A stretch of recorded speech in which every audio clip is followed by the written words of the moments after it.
Banyak ritual-ritual aneh dan menjijikan yang dilakukan Rosi. Itu tak lain dilakukannya agar sang suami dapat patuh dan tunduk padanya. Selain ingin dapat mengendalikan suaminya secara penuh, Rosi juga ingin agar kegemarannya bermain cinta dengan laki-laki muda tidak terganggu.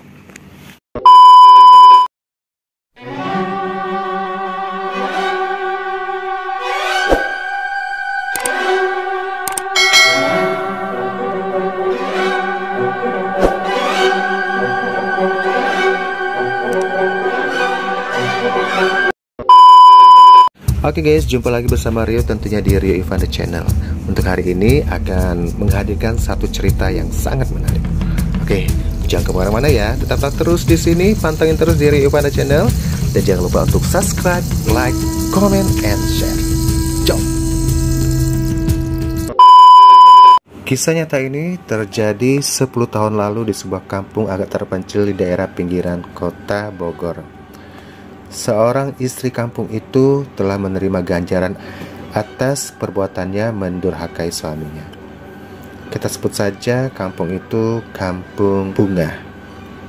Dan istri durhaka itu bernama Rosi. Rosi 35 tahun, termasuk perempuan yang cantik. Ia telaten menjaga kecantikannya dengan berdandan. Tubuhnya selalu wangi dan bersih. Hal ini bukanlah hal yang mengherankan sebab Rosi memiliki sebuah salon di samping rumahnya. Setiap hari ia menunggui salon itu. Pelanggannya cukup banyak. Sekalipun salon yang dibukanya bisa dikatakan kecil-kecilan, tapi setiap hari ada saja orang yang datang untuk memotong rambut atau keramas. Rosi sehari-hari dibantu oleh seorang pembantunya. Dan hasil usaha salon ini, Rosi dapat membeli perhiasan emas yang selalu dipakainya untuk menambah kecantikannya. Sayangnya, tubuh cantik Rosi tak dibarengi dengan kecantikan kalbunya. Ia terkenal sangat genit. Jika ada laki-laki gagah yang datang ke salonnya, pasti ia goda. Tetangga-tetangga Rosi sudah sangat paham atas tabiat Rosi ini. Begitu pula beberapa anak muda di Kampung Bunga. Kerap mereka nongkrong-nongkrong di salon milik Rosi untuk sekedar ngeceng dan mengobrol dengannya. Rosi sendiri sudah bersuami. Suaminya seorang pedagang yang berbisnis pengiriman hasil pertanian. Ya, sebut saja namanya Parto. Dari usaha itu Parto mendapatkan penghasilan lumayan. Penghasilan Parto relatif lebih dari cukup memenuhi kebutuhan dapur sehari-hari. Tambahan lagi, Rosi dan Parto belum dikaruniai anak. Jadi biaya hidup mereka menjadi lebih kecil karenanya. Belakangan diketahui di salon miliknya, Rosi kerap bermesraan dengan laki-laki lain. Ia bermesraan dengan laki-laki yang umurnya lebih muda dengan dia. Dan makin lama, makin menjadi. Cerita tetangga Rosi yang juga masih famili Jawa Rosi. Para tetangga sendiri memilih diam sebab mereka tak ingin mencampurin urusan rumah tangga orang lain. Rupanya ada rahasia tersembunyi yang tak diketahui oleh orang lain dalam kehidupan pribadi Rosi. Ia ternyata sudah bertahun-tahun mendukuni suaminya sendiri. Banyak ritual-ritual aneh dan menjijikan yang dilakukan Rosi. Itu pun tak lain dilakukannya agar Parto dapat patuh dan tunduk padanya. Selain ingin dapat mengendalikan suaminya secara penuh, Rosi juga ingin agar kegemarannya bermain cinta dengan berondong tidak terganggu. Banyak hal yang dilakukan Rosi agar suaminya bisa tunduk padanya. Hampir semua saran orang pintar ia lakoni. Salah satu yang dilakukannya adalah mencampur minuman suaminya dengan air kencingnya. Ini dilakukan setiap kali ada kesempatan menyuguhkan minuman pada suaminya. Tidak hanya itu, air bekas ceboknya juga ia gunakan sebagai sarana perdukunan. Makanya setiap kali buang air ia membawa wadah untuk menampung air kencing dan air bekas ceboknya. Tak seperti lazimnya, Rosi selalu cebok di atas ember agar bekasannya tertampung. Air bekasan ceboknya itu kemudian direbus oleh Rosi dan dicampur kopi dan gula untuk kemudian disuguhkan kepada suaminya. Efeknya ternyata sangat besar. Parto menjadi sering bengong sendiri. Ia kerap didapati melamun di bawah pohon dengan pandangan kosong. Parto juga mulai mengalami kesulitan menangkap pembicaraan lawan bicara. Kecerdasannya seperti terus berkurang. karena sinar matanya kadang tak bisa fokus. Dan benar saja, Parto menjadi sangat penurut kepada Rosi. Semua perintah Rosi ia turuti. Parto kerap terlihat mengerjakan pekerjaan rumah tangga seperti mengepel dan mencuci baju. Padahal pekerjaan itu seharusnya dilakukan oleh Rosi selaku ibu rumah tangga. Selain itu, Rosi tak segan membentak Parto dan memarahinya sekalipun di depan umum.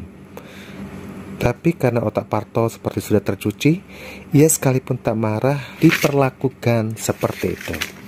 Merasa sudah dapat mengendalikan penuh suaminya, Rosi semakin merajalela. Rosi mulai berani membawa laki-laki teman kencannya ke dalam rumah. Di dalam kamar yang biasa ia tempati bersama suaminya, Rosi melakukan hubungan zina. Perbuatan mesum ini tetap dilakukan sekalipun kebetulan Parto ada di rumah. Suami yang telah menikahinya secara sah itu tak dianggap sedikit pun. Rosi yakin Parto tak akan marah karena laki-laki itu sudah penuh dalam pengaruhnya. Ia acuh tak acuh melihat Parto tanpa ada rasa takut sedikit pun. Dan Parto memang tak mampu berucap apa-apa. Rosi hanya perlu mendelik saja dan Parto pun langsung bungkam.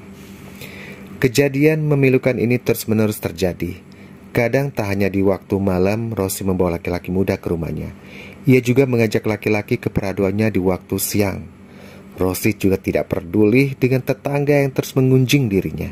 Keadaan Parto sendiri makin menyedihkan. Ia melamun dan terus melamun.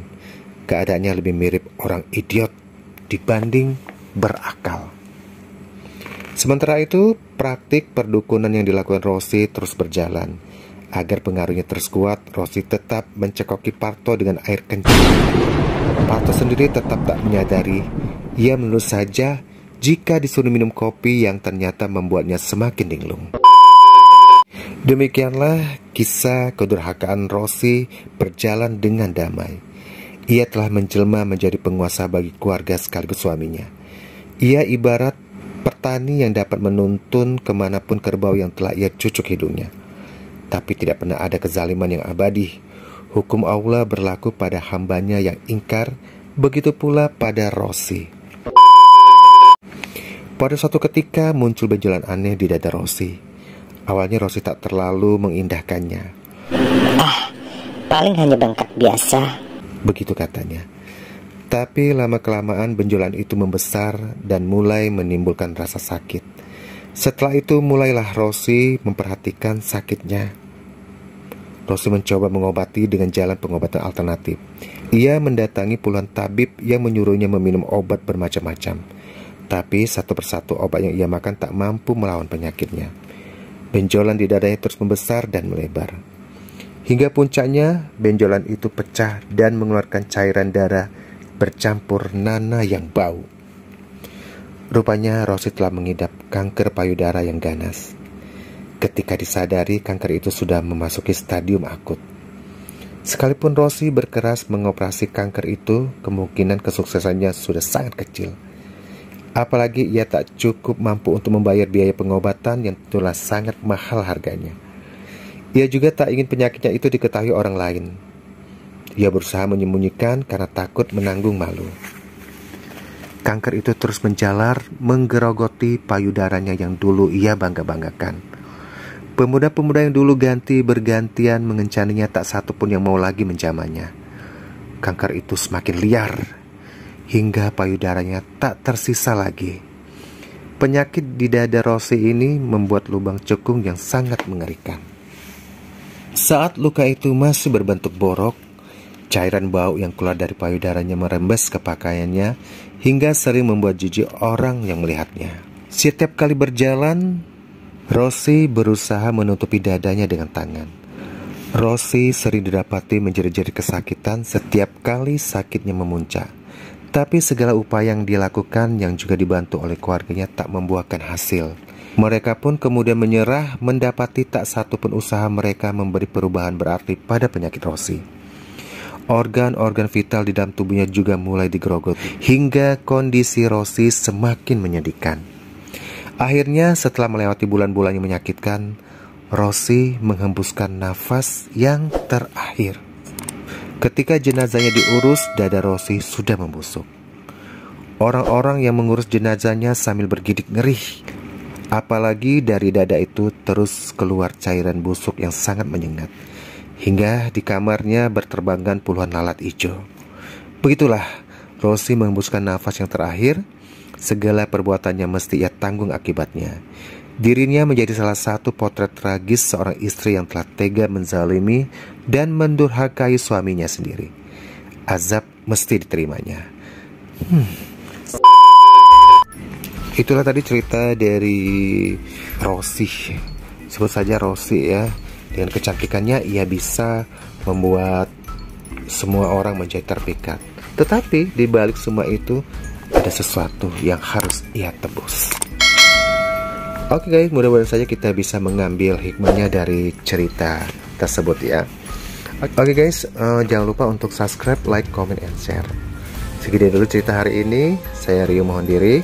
Wassalamualaikum warahmatullahi wabarakatuh.